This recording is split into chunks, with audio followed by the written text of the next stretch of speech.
అందరికీ నమస్కారం అండి.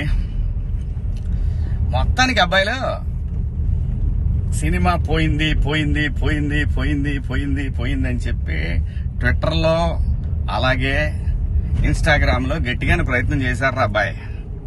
అరే అబ్బాయి, ఒక విషయం చెప్తాను, గుర్తుపెట్టుకోండి. సినిమా బాగాలేకపోతే మార్నింగ్ షో తర్వాత ఎవడు రాడరా అబ్బాయిలో. అలాగే మీ పేటీఎం బ్యాచ్ ఎంత తగులుకొని ఈ సినిమాని నాశనం చేయాలని ట్రై చేసినా నాకు వచ్చే లాస్ ఏం లేదు అబ్బాయి. గుర్తుపెట్టుకోండి ఈ మాట. నేను మంచి సినిమా తీశాను, అది బాగుందా బాగాలేదనేది మిక్స్డ్ టాక్ అని ఒకటి మొదలు పెట్టారు మీరు. ఆ తర్వాత ఇన్స్టాగ్రామ్ లో అలాగే ట్విట్టర్ లో మీ ఇష్టం వచ్చినట్టు రెచ్చిపోయారు. సినిమా రిలీజ్ కాకముందే వాడికి ఒకటే 1000 సబ్స్క్రైబర్లు ఉన్నారా నీకు పేటిఎం వర్తిస్తుందిరా, నీకు 1000 సబ్స్క్రైబర్లు ఉంటే మీకు పేటిఎం వర్తిస్తుంది. సో అలాంటి పరిస్థితిలో ఉన్న మీకు మీరు ఎంత తన్నకలాడినా నా సినిమాని మీరు ఆపలేరు కూడా. సో నా సినిమా బాగుందా లేదా అని డిసైడ్ చేయాల్సింది ఆడియన్స్.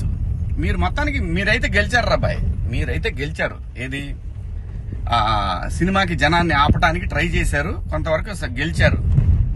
కానీ సినిమా చూసినోడు నలుగురికి చెప్తున్నాడు రాబాయ్, 4 రోజులకి ఎక్కుద్ది, లేదంటే వారానికి ఎక్కుద్ది, కానీ సినిమా ఎక్కుద్ది. రాసుకోండి ఇది.